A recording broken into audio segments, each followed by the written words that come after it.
Hey everyone, and welcome back to Game vs Game. So today we're going to take two games, let them face off and see which one reigns supreme. So in the blue corner we got Saints Row the Third, my initial entry to the Saints Row series and a game I hold very close to my heart. And over in the red corner we have Saints Row 4, essentially a big expansion to Saints Row 3 and a cancelled DLC that went way over its limits. Saints Row 4 is a very fun and interesting title, and I think it's going to be very fun to wager these games against each other to see which one comes out on top. So without wasting any time, we're going to get into Category 1, and we're going to do the story first. And we'll start with Saints Row 3 to keep things simple, but Saints Row the Third has a very interesting story. Now, I think its story is not half bad, but it's not exactly the highlight of the series. Saints Row the Third really seems to put fun at its forefront, where it's wacky jokes, sex references, and does keep some of its gangster elements. So while it's maybe a little out of touch with what Saints Row was, I don't think it goes too far over the mark, and I think the series at this point was quite salvageable to go back to its gangster roots, especially if they went with the other ending. Of course, having played Saints Row 4, we know how that goes.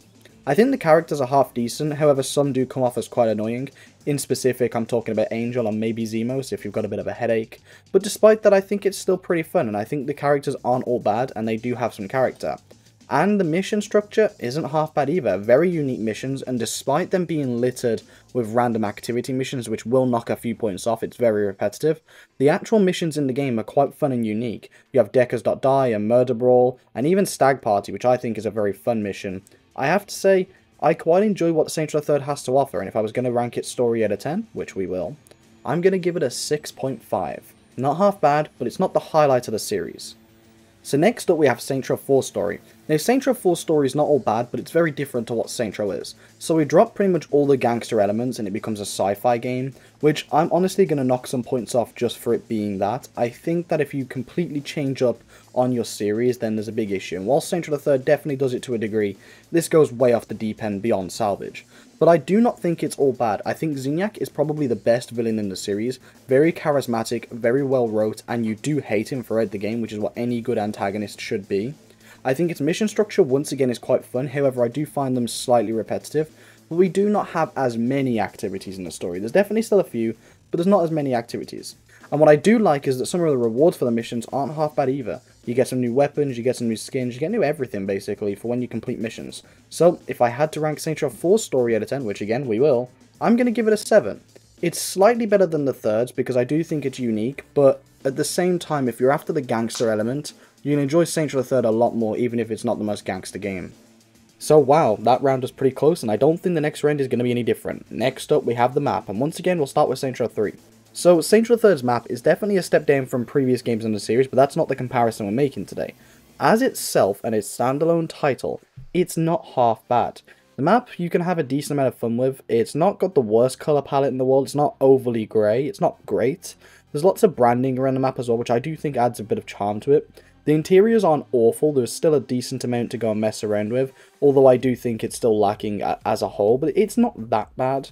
And overall the map is kind of mediocre, but not bad, and I still think it's a decent sandbox to have some fun with. So, I'm once again going to give it a 6.5. I don't think it's total junk, and I don't think it's below standard.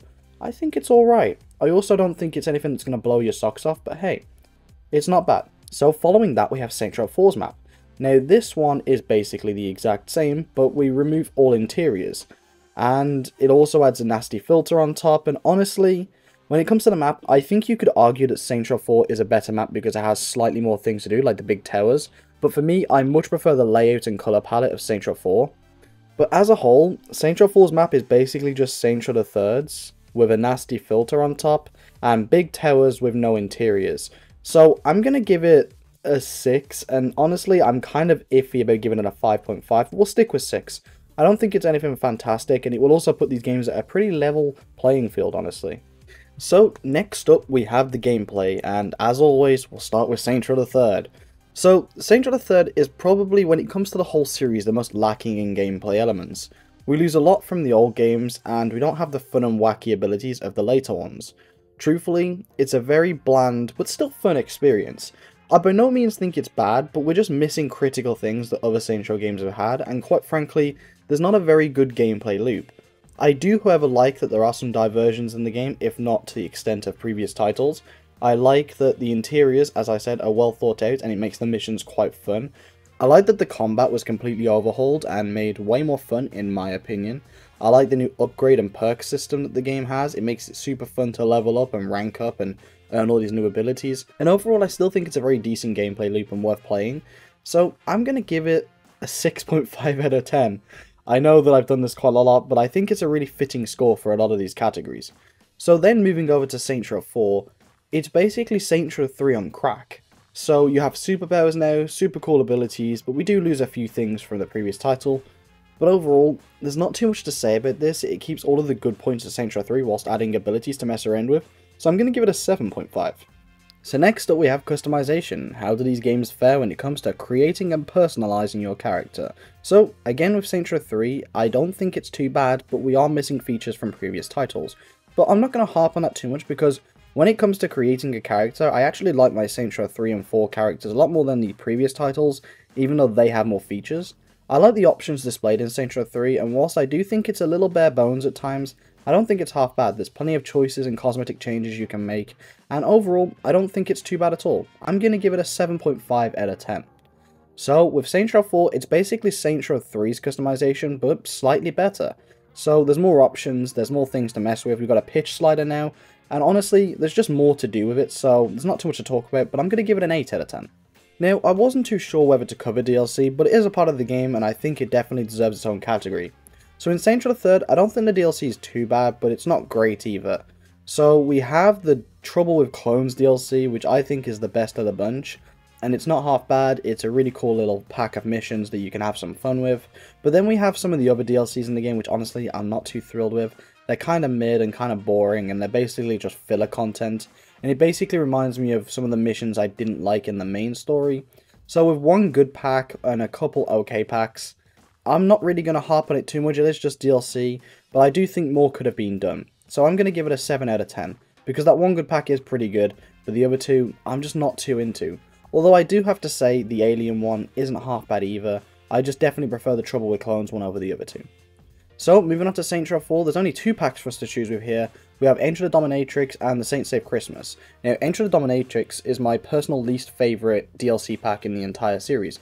I think it's really boring, really poorly paced, and whilst there are some funny moments and cutscenes, the gameplay is just so boring to me that I find myself struggling to get through it. However, the Saints Save Christmas, in my opinion, is the best DLC pack we've had in the series. Super fun, really enjoyable, and I play it every single Christmas. So I'm also going to give it a 7 out of 10, because whilst it has one really bad pack, I think it has one really good pack. So for our final one, I'm going to call it Series Respect. How does Saints Row 3 respect the series and the foundation that was laid before it?